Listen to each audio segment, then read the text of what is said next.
Assalamualaikum warahmatullahi taala wabarakatuh. Bismillahirrahmanirrahim. Alhamdulillahirabbil alamin. Wassalatu wassalamu ala asrofil anbiya'i wal mursalin sayyidina Muhammad wa ala alihi wa sahbihi ajmain. Video kali ini akan membahas tentang mata kuliah rendering dan animasi. Sebagaimana kita tahu, kita harus melakukan kuliah daring. Nah, kita dalam masa pandemi, semoga pandemi ini segera dihilangkan ya Allah Subhanahu wa taala. Amin. Selama saya mencari materi yang pas atau referensi yang pas dalam dunia rendering dan animasi, saya belum bisa menemukan buku yang lengkap, buku yang baik dalam memandu kita untuk belajar teknik rendering dan animasi. Namun di sebuah forum Blender, saya menemukan ada rekomendasi bahwa menggunakan buku fotografi arsitektur. Jadi kita belajar rendering dan animasi menggunakan ilmu dari fotografi. Karena dua keilmuan ini antara dunia rendering dan fotografi sama-sama menciptakan sebuah gambar, sama-sama menggunakan teknik pengambilan gambar digital ya, meskipun yang satu adalah gambar dari benda nyatanya, fotografi itu adalah gambar dari benda nyatanya dan menggunakan kamera, sementara rendering adalah gambar dari bangunan virtual menggunakan software rendering. Beberapa software yang kita tahu seperti Lumion mungkin yang salah satu yang paling populer karena dari segi kualitasnya, dan yang kita gunakan di sini adalah Twinmotion dari Epic Games yang dalam tahun ini memiliki upgrade yang lumayan baik untuk mengejar ketertinggalannya dari Lumion. Dan yang terpenting kenapa kita menggunakan Twinmotion adalah dia menyediakan versi edukasi yang gratis. Baik, kita lanjutkan materi yang akan dibahas pada video kali ini adalah tentang teknik pengambilan gambar ya. Bisa kalian lihat di sini, teknik pengambilan gambar itu akan sama antara dunia fotografi dan rendering. Meskipun di dunia rendering pasti akan jauh lebih mudah karena kita tinggal menggeser mouse, menggeser display dan segala macamnya. Nah, kenyataannya di dunia fotografi, misalkan ingin mengambil gambar dari ketinggian yang 3 meter ya, maka seorang fotografer atau paling tidak kameranya, kalau sekarang sudah dibantu dengan drone, harus dalam ketinggian nyata 3 meter. Ya, pengambilan gambar atau shooting techniques. Di sini ada sebuah gambar yang saya kira cukup mewakili bagaimana gambar arsitektur itu diambil. Ini adalah sebuah gambar perumahan ya. Bisa jadi ini adalah apartemen yang sejenak kalau kita lihat, gambar ini sudah sangat terlihat profesional ya. Profesional dan proporsional. Gambarnya jelas, gambarnya memberikan informasi yang cukup, dan juga secara artistik juga baik. Sini kita bahas dulu sedikit deskripsinya. Apa yang membuat arsitektur itu gambar arsitektur itu baik? Ya, dalam dunia rendering juga akan sama. Ya, jadi arsitektur itu tergantung kepada komposisi. Di sini ada komposisi dan clear form of expression, harus jelas, gambarnya itu harus jelas. Contohnya ketika sebuah bangunan berada di tengah, ya maka tidak boleh ada gambar lain yang dia menyaingi bangunan itu. Kita bicara komposisi nanti akan sedikit kompleks, dan juga bagaimana membuat gambar itu juga menjadi jelas. Itu nanti akan kita bahas. Ya, selanjutnya ini ada gambar beberapa bangunan yang juga menggunakan objek-objek pembantu. Baik di rendering kita juga akan menggunakan teknik yang sama ya. Gambar di sini dia dari beberapa bangunan terus dibantu oleh gambar orang, sehingga gambar orang tuh selalu dia memberikan informasi yang penting, yaitu adalah skala.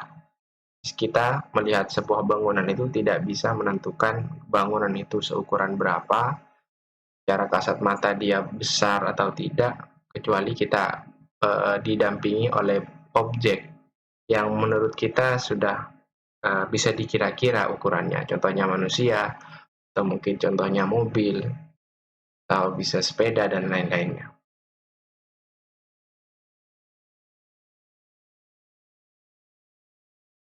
Nah, ini sebuah gambar arsitektur yang sedikit artistik ya, di mana gambar arsitektur di sini tidak menjadi dominan.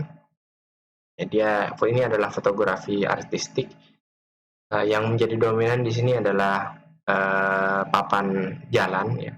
Papan jalan ini yang dominan, dan di situ ada gantungan lampu, sementara menara di sampingnya yaitu lebih menjadi gambar sekunder. Ya, ini ada deskripsi yang sangat menarik. Ya, sebelum kita melanjutkan konsep-konsepnya, yang harus dipahami menurut pengarang buku di sini adalah apa bedanya seorang arsitek dan fotografer.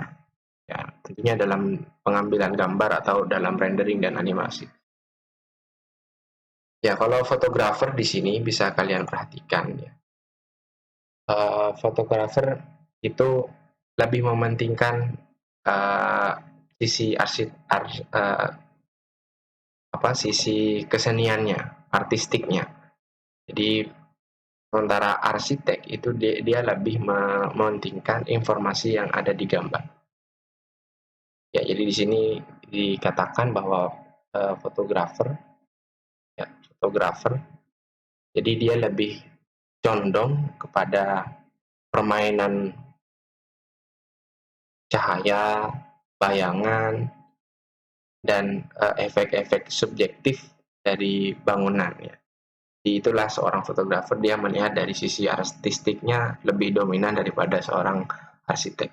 Sementara arsitek itu ya, ini yang paling penting bagi arsitek, dia harus membuat gambar yang memiliki informasi yang maksimum.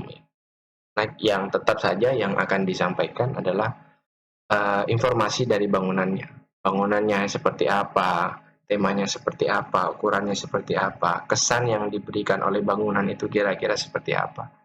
Jadi kalau fotografer sekali lagi dia lebih ke arah artistik, sementara kita sebagai arsitek lebih mengarah kepada informasi yang diberikan oleh gambar. Meskipun baik fotografer dan arsitek sama-sama berkomitmen untuk menghasilkan gambar yang baik, gambar yang enak dipandang, ya, gambar yang jelas dan juga artistik. Nah, kita masuk ke detail sekarang. Ini tadi sudah dibahas ya. Salah satu contoh di mana bangunan diletakkan di tengah. Ya, ini masalah komposisi itu banyak sekali. Mungkin di video selanjutnya kita akan lebih detail tentang itu. Ini gambar ini ada di tengah, dan sudah jelas sekali bahwa gambar ini adalah gambar dari museumnya atau bangunannya itu menjadi dominan. Meskipun kita lihat di sini ada background, bahkan di sini ada sedikit ya asap dari pesawat. Ya. Di bawah ini ada tangga, di sini ada bangunan-bangunan lain. Tetap saja bangunan ini yang menjadi utama. Bangunan ini yang menjadi utama.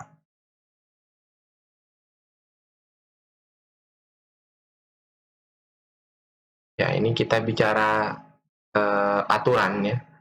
Aturan dari pengambilan foto arsitektur. Ini adalah jenis gambar lain di mana membandingkan beberapa bangunannya. Misalkan kita desain landscape atau desain tata letak, maka gambar seperti ini bisa mewakili bagaimana bangunan itu berjejer, berdampingan, seperti apa pandangannya. Nah, ini gambar selanjutnya, dia lebih mengedepankan komposisi ya, dan secara artistik dia lebih baik. Gambar ini bisa jadi hanya sebagai gambar background deskripsi atau gambar cover, tapi di gambar ini tentu tidak bisa diharapkan untuk memberikan informasi yang baik atau yang lengkap tentang bangunan ini ya, bangunan di samping ini. Nah, ini bagaimana menyeimbangkan gambar ini antara bangunan dan pesawat terbang di sini. Dia sama-sama diletakkan di area diagonal, sehingga gambarnya itu terlihat lebih balance ya, seimbang.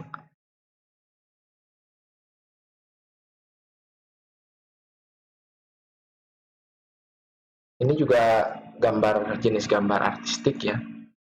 Ya, bagaimana bangunan sekali lagi dia bukan gambar utama, bahkan bangunan di sini hanya dipantulkan dari genangan air yang ada di pinggir jalan.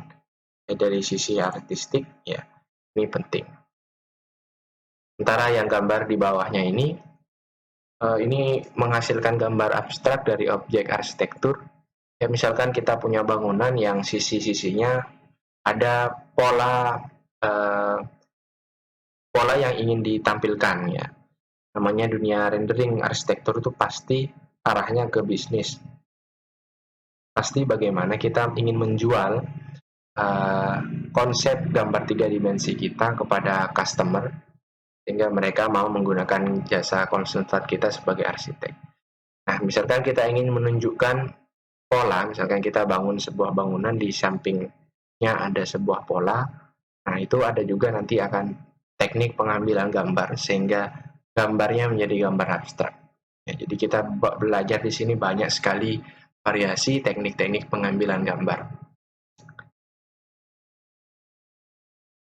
Nah, selanjutnya ini adalah gambar yang sama ya seperti tadi, bagaimana bangunan menjadi sangat dominan diletakkan pas di tengah. Ya, tentu dengan jenis nanti kita belajar bagaimana memberikan efek dekat, memberikan efek jauh, memberikan efek dramatis dan sebagainya. Hari ini juga sama. Ini mungkin menjadi gambar yang baik ketika proyek itu sudah dikerjakan. Jadi gambar di proposal atau laporan progress report ya. Bagaimana gambar bangunan ketika dalam masa konstruksi.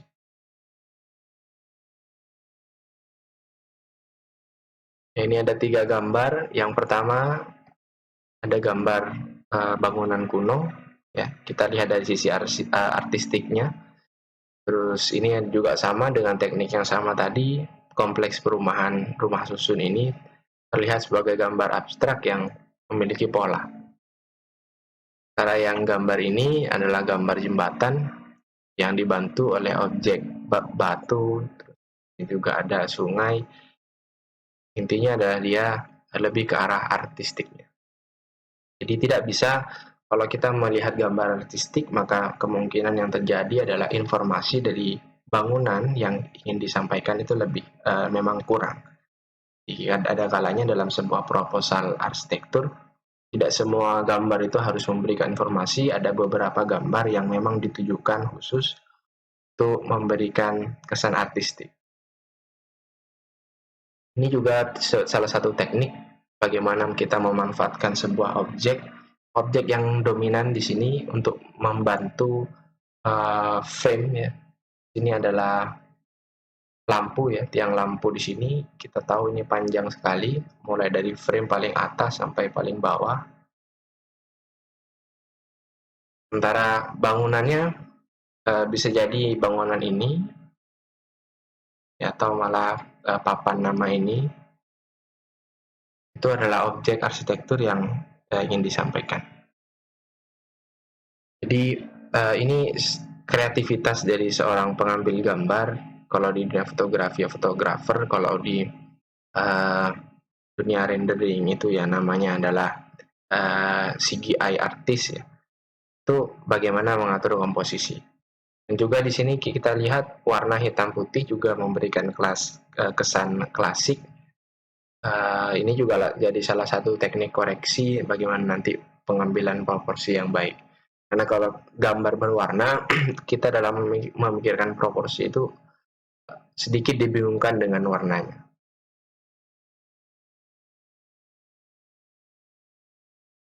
Ya tentu ini ada deskripsi yang sangat baik, learning to see.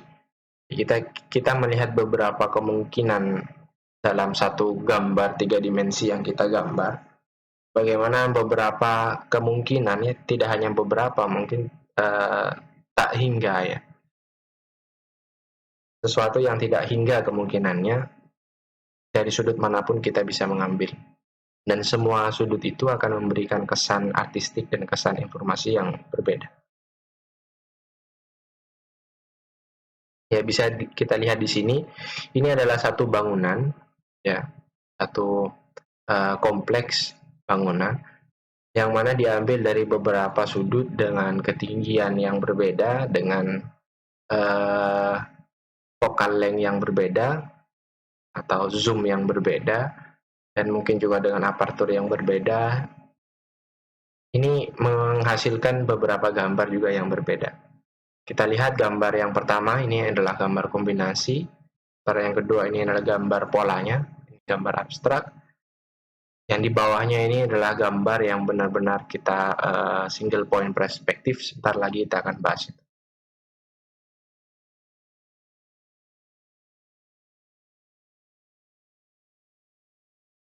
Ya, ini kita bahas tentang perspektif. Nah, ini ada sebuah teknik, ya, teknik yang mungkin hanya bisa kita lakukan dengan mudah di dunia rendering, tapi di dunia fotografi sedikit perlu usaha.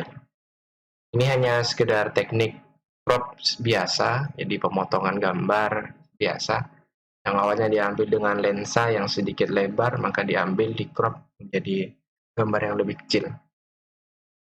Ini sama-sama dengan perspektif yang sama, ya, dengan ukuran lensa zoom yang sama. Sementara ini ada dua gambar yang menarik. Kita di studio perancangan sudah belajar tentang teknik gambar single point perspektif dan double point perspektif, digambar dengan satu titik acuan, ya, dan gambar dengan 2 titik acuan. Ya, kita lihat di sini hanya ada satu gambar, ya, satu titik perspektif untuk gambar yang pertama. Cara yang kedua ini mempunyai 2 titik perspektif. Ya, tentu yang pertama lebih memberi kesan 2 dimensi, sementara yang kedua lebih memberi kesan 3 dimensi. Semuanya punya kelebihannya masing-masing dan semuanya punya tempatnya masing-masing dalam portofolio arsitektur.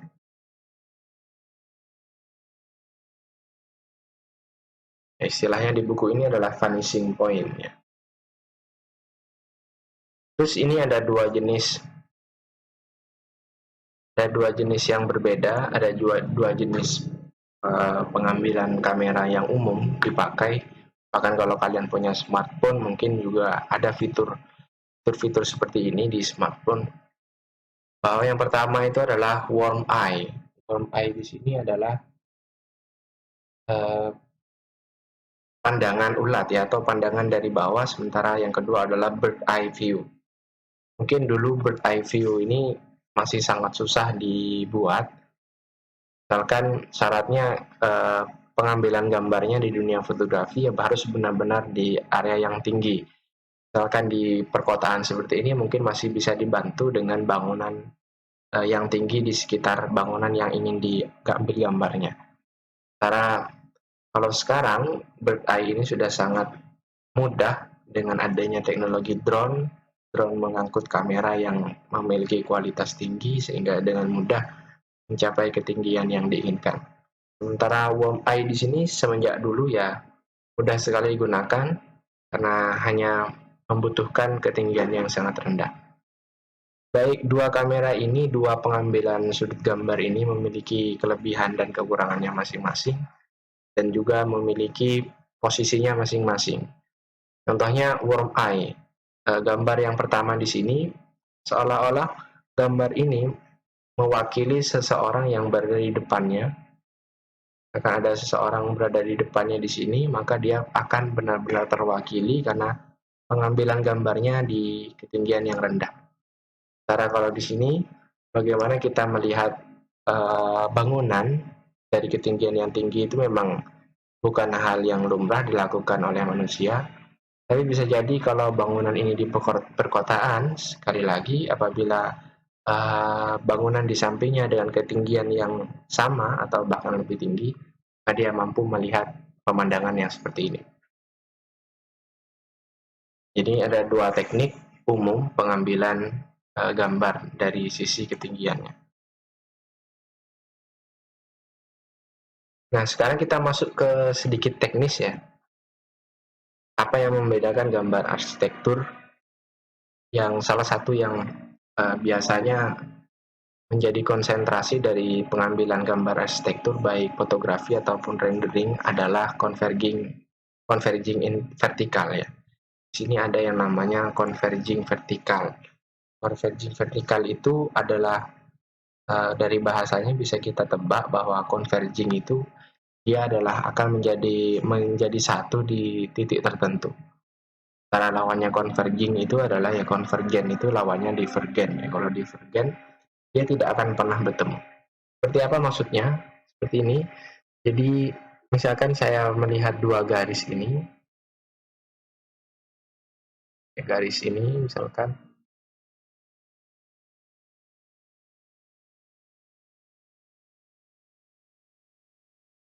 Nah, garis ini kalau saya tarik terus ke atas, saya gabungkan dengan garis ini atau garis-garis yang lainnya, maka dia akan bertemu di satu titik yang sama.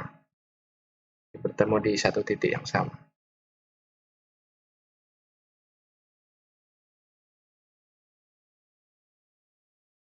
Kenapa bisa bertemu di satu titik yang sama? Karena ini ada sudut. Di sini itu ada sudut tertentu. Meskipun sudutnya kecil, misalkan 0,1 derajat. Misalkan. Nah, sudut kecil seperti ini pada akhirnya juga akan bertemu di titik yang jauh di atas di sana.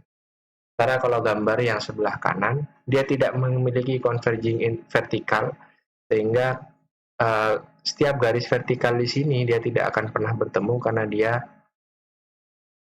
100% sejajar. Suatu yang dua garis yang sejajar, sampai kapanpun tak hingga di posisi tak hingga dimanapun dia tidak akan pernah bertemu. Itulah namanya divergen, lawan dari konvergen. Maka yang dihindari pada umumnya ya, pada umumnya artinya tidak seluruh gambar arsitektur harus menghilangkan converging vertikal, tidak. Ada beberapa contoh nanti yang dia butuh converging vertikal, tapi secara umum biasanya ingin menghilangkan itu. Jadi ingin divergen, bukan konvergen.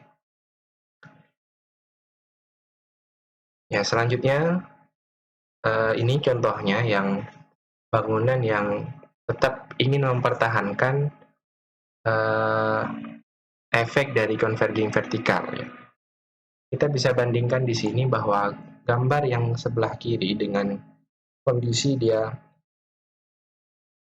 menghilangkan converging vertikal ya. Cara mudah membandingkan itu bandingkan dengan frame foto atau tepi foto atau tepi gambar. Kalau dia sejajar ya dia sudah menghilangkan converging vertikal atau sudah divergen. Ini sudah divergen. Sementara gambar yang sebelah kanan bisa dengan jelas kita lihat bahwa ini masih memiliki sudut antara frame foto atau frame gambar dengan garis vertikal yang ada di gambar. Juga garis yang sebelah kanannya ini juga sama. Dia masih memiliki sudut ya dengan frame gambarnya. Nah, kalau kita bandingkan gambar yang sebelah kiri dan gambar yang sebelah kanan di sini, dari segi kesan dinamisnya ya, kesan dramatisnya akan jauh lebih baik jika gambar ini masih memiliki converging vertikal. Meskipun gambar yang sebelah kiri terlihat lebih proporsional, lebih enak, lebih mudah untuk dipandang, sementara gambar yang kanan ini sedikit lebih membingungkan mata karena ada garis-garis miring. Tapi ya jelas sekali bahwa gambar di kanan lebih dramatis, lebih dinamis, dan memberi kesan yang baik bagi bangunan yang tinggi. Biasanya bangunan-bangunan yang menjulang tinggi itu kecenderungan untuk membiarkan converging vertikal itu terjadi. Ya, selanjutnya adalah ini contohnya, ya, gambar ini bangunan yang tinggi lagi, ya, dia tetap menggunakan converging vertikal, bahkan di sini bisa kita lihat gambarnya benar-benar memiliki sudut yang besar. Nah, kita masuk ke teknik-teknik, ya. Di dunia fotografi mungkin banyak sekali teknik menghilangkan converging vertikal, tapi di dunia rendering caranya itu jauh lebih sederhana.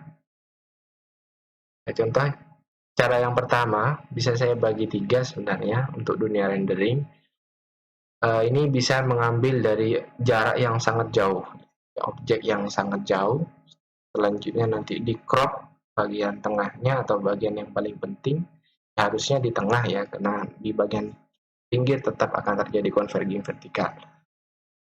Nah, ketika di crop dia akan lebih garis-garis vertikalnya akan lebih sejajar atau lebih vertikal dibanding bagian tepi dari frame-nya.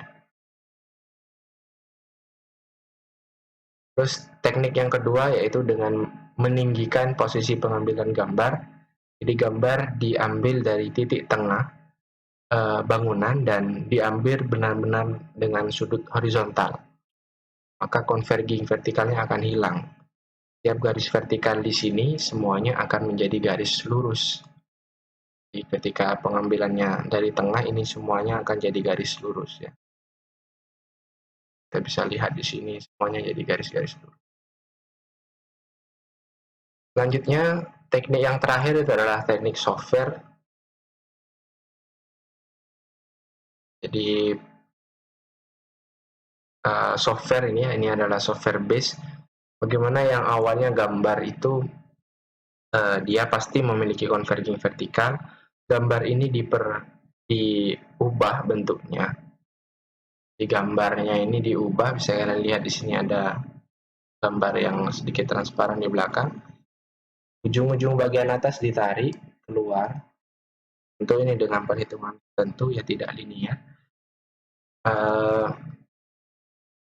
Selanjutnya akan menghasilkan gambar yang converging vertikalnya hilang. Bagaimana pengaplikasiannya di software yang kita pakai, software Twinmotion?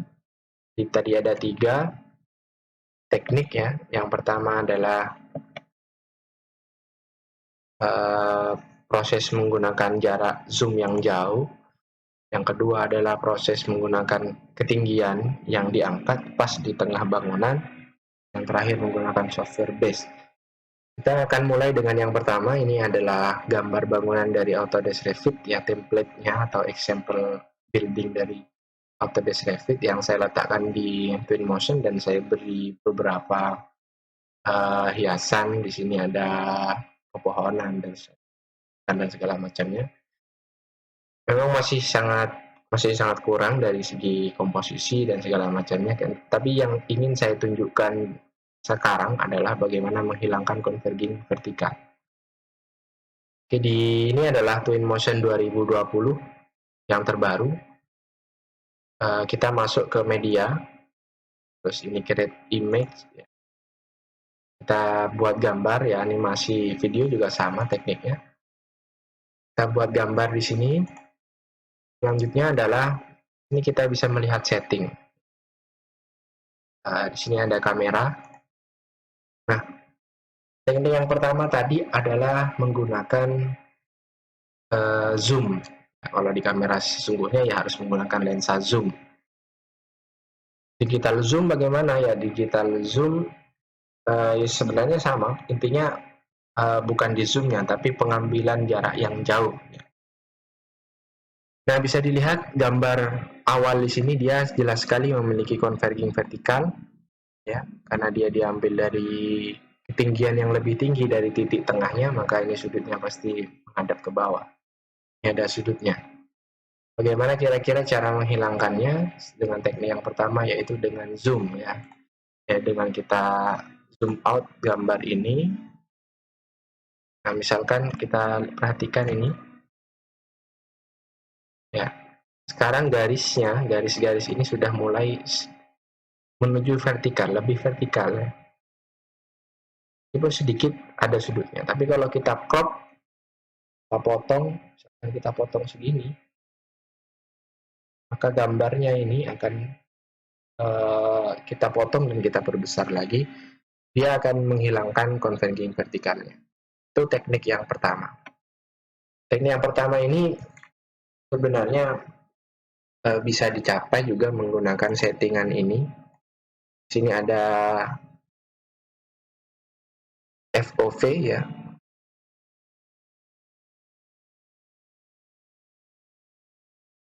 Akan kita ambil yang sedikit lebih jauh. Nah ini ya, dibandingkan yang tadi, kita dekatkan ya, kita crop langsung dari sisi lensanya. Converging vertikalnya sudah mulai mengecil. Kita bisa cek di sini. Meskipun tetap ada, tapi dibandingkan gambar yang awal tadi, nah ini tetap ada sudutnya. Ini sudutnya sudah jauh lebih kecil. Itu teknik yang pertama, pengambilannya dari jarak yang jauh dan kita zoom atau kita crop gambarnya. Hingga mengambilnya dari jarak jauh. Gambar yang aslinya tadi dia masih memiliki converging vertikal yang sangat besar ya. Kita bandingkan ini, bagian sampingnya masih memiliki converging vertikal yang besar. Baik, teknik yang kedua yaitu dengan menggunakan mengatur ketinggian. Mengatur ketinggian itu mudah sekali, kita tidak perlu menggeser-geser bagian ini. Tidak perlu geser-geser bagian ini, tapi kita hanya butuh mengatur kira-kira ketinggian kamera itu berada di tengah bangunan. Dan dia harus vertikal. Ya, gambarnya harus vertikal. Nah, kira-kira seperti ini. Ini ketinggiannya sudah berada di tengah. Kita buat garis sebenarnya. Kira-kira misalkan ini adalah titik tengahnya. Kamera itu, titik tengah kamera juga harus titik tengah dari bangunan. Dan dia harus vertikal. Bisa kita perhatikan di sini bahwa converging vertikalnya juga sudah mulai hilang.